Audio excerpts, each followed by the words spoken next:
And for the second straight night of the convention going on in Cleveland, we have our own convention, so to speak, here in the studio. Cade Bernsen, chairman of the Jefferson County Democratic Party, and is also joined by Rick Williams, the general counsel for the Jefferson County Republicans. Gentlemen, thank you so much for being here again tonight. You bet. Thank you. Your thoughts on day two? Obviously, Mrs. Trump grabbed most of the early headlines with the speech situation last night. But how do you see day two breaking down? Well, you know, it started off, of course, with all of the controversy, if you will, over the speech last night. I will say that I'm sure out there somewhere in America tonight there's a young unemployed speechwriter. Right. Okay? Yeah. And I was reminded when I heard it of a speech that Hillary gave a couple of months ago in which she said, all illegal aliens are not criminals. Mm-hmm. Think about that just a minute. Yeah. So there's blunders with speechwriters. There's things that don't get caught. These things are going to continue to occur going forward. And on either side, I don't believe it'll have any difference in the vote. All right. Cade, your thoughts on... First, I want to say happy birthday, Mom. Oh, okay. We'll bring her on. I think she's 34 years old today. Good plan. Always. Okay. Second, I want to say that, wow, another day at the Republican convention. Yeah, you know, it was clearly plagiarized. You know, Ms. Trump did a good job delivering the speech. I don't think anyone is accusing her of plagiarizing. I think no speechwriter has, in fact, lost their job, and that's the problem. Mm-hmm. The irony of it is that they plagiarized it from one of the most vilified families that the Republicans love to attack. They took it from Michelle Obama's speech and used it at the Republican convention. The irony there is pretty thick. But the problem is also it shows incompetence when it comes to running a campaign and presenting a convention. But the real problem is the lack of humility, the utter lack of humility. Trump and his campaign are literally incapable of saying, I'm sorry, I made a mistake. And that's what people are looking for. There was a mistake that was made, the person's been fired, let's move on. But they won't. They dig in and deny it when it's obvious that it was plagiarism. You know, and this is a guy who has repeatedly said he has literally never asked God for forgiveness for anything. Mm-hmm. That's troubling to me. You know, to me, part of being a leader, you have to have confidence, obviously, but you walk with humility. People make mistakes. We all make mistakes. Admit a mistake was made and move on. But instead, half the day was spent talking about the fact that they won't admit that it was plagiarized. So I think it was a terrible day for them. The other thing that's been a big part of day two of the convention has been Trump's family. So we had Melania speak for day one, and then Tiffany Trump just spoke a couple minutes ago, and I think now we're going to take a live look at Donald Trump Jr., his son, now taking the podium. Than ever before. I know we'll get it back because I know my father. I know that when people tell him it can't be done, that guarantees that he gets it done. I know that when someone tells him that something is impossible, that's what triggers him into action. When people told him it was impossible for a boy from Queens to go to Manhattan and take on developers in the big city, rather than give up, he changed the skyline of New York. I've seen it time and time again, that look in his eyes when someone says it can't be done. I saw that look a little over a year ago when he was told he couldn't possibly succeed in politics. Yes, he did. For my father, impossible is just the starting point. That's how he approaches business projects. That's how he approaches life. Whether it's teaching his granddaughter how to swing a golf club, or tackling the toughest negotiations, he's always fully committed. That's why the person who had never run for office before stood on the stage 11 months ago in this very arena with 16 professional politicians. And this week, that same man will stand before you as our party's nominee for the President of the United States of America.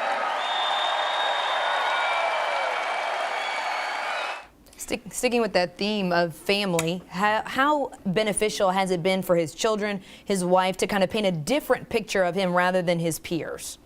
Well, you know, the thing about it is America has not been introduced to Donald Trump except for a few months ago when this campaign started, okay? And so they know everything there is to know about Hillary Clinton. it's important that the United States and the folks out there and the voters out there understand that this is a family man. He does have a family. These are bright, intelligent, caring people. And so it's very important, I think, for them to come forward now and introduce themselves and be able to introduce the family to the public. Yeah, I mean, you know, his wife delivered a great speech. She seems to be, you know, speaks multiple languages and seems to be a real nice lady. And his kids, you know, there's nothing wrong. They're going to go out there and fight for their dad, just like I would. And so I think that does, it humanizes him, and that's can only help.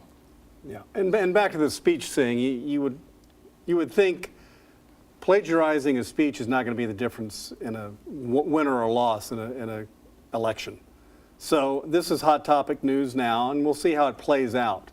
Let me ask you something else. Donald Trump's rallies were beset by protests or instigations, whatever you want to call them, mostly outside, some inside the arena. Have you been surprised by how little we've heard of any sort of protesting going on so far? As of about 6 o'clock yesterday afternoon, a total of 3 protesters have been arrested since the convention started. No, I'm not surprised by that. I mean, all of that stuff is over with. He's the guy, okay? Right. And so I think that they're becoming to realize that. Now, one of the protesters did say, well, I'm not going to get arrested on Tuesday when the guy I want to protest against is not going to talk until Thursday. That was a great line. So I thought that was a pretty good line. But other than that, no, it's calm outside. The protesters are orderly. I've seen a significant number of photographs. There's probably, they estimate somewhere between 8 and 10 times the amount of police that there are protesters. And so they expect things to continue to go smoothly. Cade, your thoughts on it? No, my thoughts are the protests are inside the convention hall. That's what's so amazing. We've got 20 Republican senators and congresspeople that refuse to endorse him and refuse to go to the convention. They're a divided party that's in rebellion. One of the, I believe it's Senator Sass from Nebraska, said he's taking, instead of coming to the convention, he's taking his children on a tour of dumpster fires in his state. Again, the protests are the Governor Kasich, the host governor of Ohio, the state that the Republicans have to win the presidency, has refused to endorse and refused to set foot in that convention. Romney, Bushes, McCain, you know, they're not there. And that is the protest. It's a moral protest. They have a moral problem with Trump and the campaign that he is running and the rhetoric and things that are coming out of his mouth. So the interesting thing is, I'm glad that it's not on the street, there's no violence. The interesting thing is the protests amongst Republicans in the convention hall, or by not coming to the convention hall. Yeah, we talked about Governor Kasich last night. You wonder if Trump is elected in November, if this could be a political disaster for Kasich on down the road. You wonder about that. And we will get to those answers, but we have to take a short break because we're running a little short on time, so we'll be right back after this short break. Hey, small business in favor of big businesses who can afford the vast number of lawyers and accountants needed to comply. Dodd-Frank is consumer protection for billionaires. We've produced the thickest network of patronage and influence of any country at any time in world history. It's composed of the self-satisfied people at the top, our new aristocrats. We can't live that way any longer. It's too risky. Let me talk a little bit about risks. The other party is the party of risk. I've spent many time with many great Americans who have served this country in the military, and they know what's at stake. When we have weak leaders in positions of power, Americans risking their lives for our freedoms are less safe. You know, almost daily I get a call or a text from a real American hero. His name's Mark Geist, and I'm proud to call him a friend.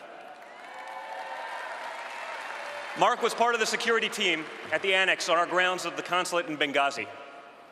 Mark was one of the men who received frantic phone calls from his buddies at the compound, calls that pleaded for help, calls that he and his team tried to answer, but calls that didn't save all his friends, because Secretary Clinton's State Department had ignored their requests for help, both on the night in question and even in the weeks and months leading up to the attack.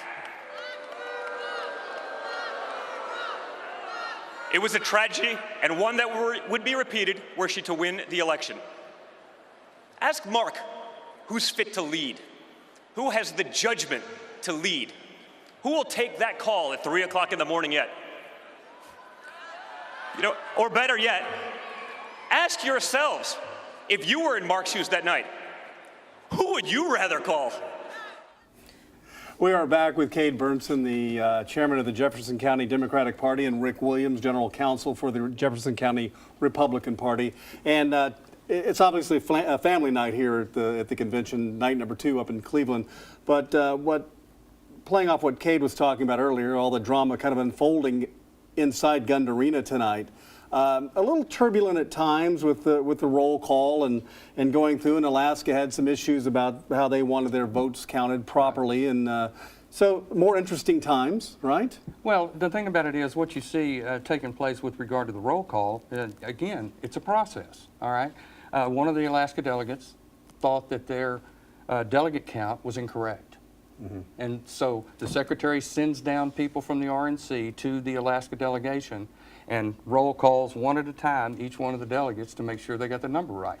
It's exactly what it was, and that's exactly how it played out, okay? Again, it's part of the rules, it's part of the process. They thought they had a problem, turns out they didn't, okay? But that's how the process works, and that's how it continues to go through. Can you also explain for people who may not be in the know of how I believe it may have been Oregon who passed, or one of the states passed so that New York could go ahead? It's also allowed in the rules. Typically what the rules will tell you for the Republican National Convention is the states will go through in alphabetical order. Right. Okay? But a state is allowed to pass.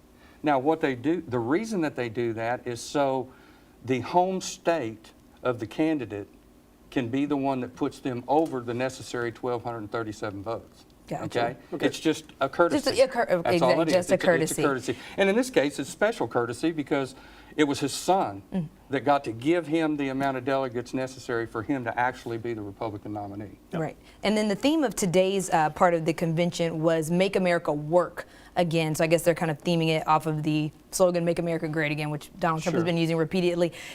With the lineup of speakers and the I guess content of the speeches, do you think that they've stayed well to theme? Well, today? it's coming back more onto theme now than it has been earlier in the day. Okay, you saw the Speaker of the House talk about the economy. Okay, when Paul Ryan was up there speaking, some of it was during the family time. Okay, they talked about the jobs that he's created and the people that work for him. And look, you know, nobody can disagree. Nobody can disagree. There are 95 million people in the United States out of work, okay? You can sit here and quote what the percentage of unemployment is all day long, but of course that doesn't take into account the people that have just quit looking for jobs, okay? And so, you know, and the thing about it is the minority communities and the poor are the ones that suffer most in a bad economy, because those are the first jobs that get cut. You know, the African American community has seen a rise of 58% in the number of people on food stamps in the last 7 years. Okay? The country's ready to go in a different direction, and that is the Make America Work Again. That's where that's coming from. That's what's driving that. Kate, on the Democratic side, have they done enough to stem this information? If I could, respond to that. Go for it. Today's theme was Make America Work Again, and anyone that watched, I mean, there were no policies, there were no suggestions. It's a very angry convention that is targeting, you know, Black Lives Matter people, protesters, Hillary Clinton, anyone different than the people in that convention hall. You did not see any proposals on making the economy strong again. You know, and Trump, I think it's ironic, you know, Trump is a guy who takes pride and brags about the bankruptcies his companies have had. You know, it's not just one bankruptcy, it's not two, it's not three, it's four, you know, four. That's a pattern. And to Trump, a bankruptcy is just numbers on a spreadsheet. But to small business owners and contractors and working people, when a big company falls for bankruptcy, that means their paychecks aren't getting paid. Their wages are going away. Their contracts aren't being fulfilled. And if they do get paid something, it's usually pennies on the dollar. So, you know, this is a man who touts himself as a successful businessman when it's in fact his career is checkered with failure. But yet he won't admit they're failures. He brags about them. And it was once said, someone saying that he's going to be the CEO, the new CEO of America. That is a very, very frightening thought. All right, Ted Cruz had a few delegate votes tonight. In fact, of course, he carried Texas. Where does Ted Cruz, this is our last question tonight, I'm running out of time. Right. Where does Ted Cruz fit into the program now? Well, Ted Cruz will be giving a speech tomorrow night. It's anticipated that he's going to come out wholeheartedly in support of the party's nominee, which is probably a good idea for him at this point. Ted Cruz, I'll be honest with you, that was my first choice. Okay, I had the opportunity to actually meet and visit with him extensively, and I really like the guy a lot, and he's got a very bright political future. There's no question about it. Will he be a part of the Trump cabinet or a part of the Trump administration? I don't know. I mean, a lot of us lawyers would love to see him appointed to the Supreme Court. It's not a position that I think he would take. Okay, I think he's going in a different direction in his career. But just like you saw the Speaker of the House, just like you saw the Senate Majority Leader, Ted Cruz is going to come on board. These things are going to continue to occur. The party's going to continue to unite, okay? And I really don't believe that Donald Trump needs those 20 votes from the Crybaby Caucus in order to win this election in November. Caucus, right. Cade, do you want to quip in real quick before we run out of time? Real quick. I don't want Ted Cruz on the Supreme Court. That's a nightmare. Okay, but second of all, I'm shocked that he is going to participate in this convention. I don't think he'll endorse Trump. We'll see. But literally, and he's called Trump a pathological liar who is utterly amoral. That's Ted Cruz. That's our senator. I don't always agree with much of what our senator does, but I respect the fact he's a senator. And Trump actually accused his father of being involved in the assassination of JFK. No, I think that was misconstrued. Well, he had connections with Oswald while they were in New Orleans. The way it was, we can talk about that at length. But that's I the was gonna say, Democratic Greg will perception. literally talk to you about JFK because that is his. That's the Democratic You perception. can't. He is an expert. You will not outdo him conspiracy with theorist. JFK. Okay, I you will appreciate not. that. But utterly, Yes, it was a second gunman. utterly amoral, pathological liar. And that's not me. That's Senator Ted Cruz. All right, So we'll have to see in day Ted's 3. dad was not on the grassy knoll. I can pretty much guarantee that. And of course, you guys will be with us tomorrow. It's a 4-person show now with all the critiques, expertise that you could ever want from both sides of the aisle. Thank you, gentlemen, so much for being here. We appreciate it. Thanks for having me. Anytime. All right, we are going to have a look at your forecast in just a minute.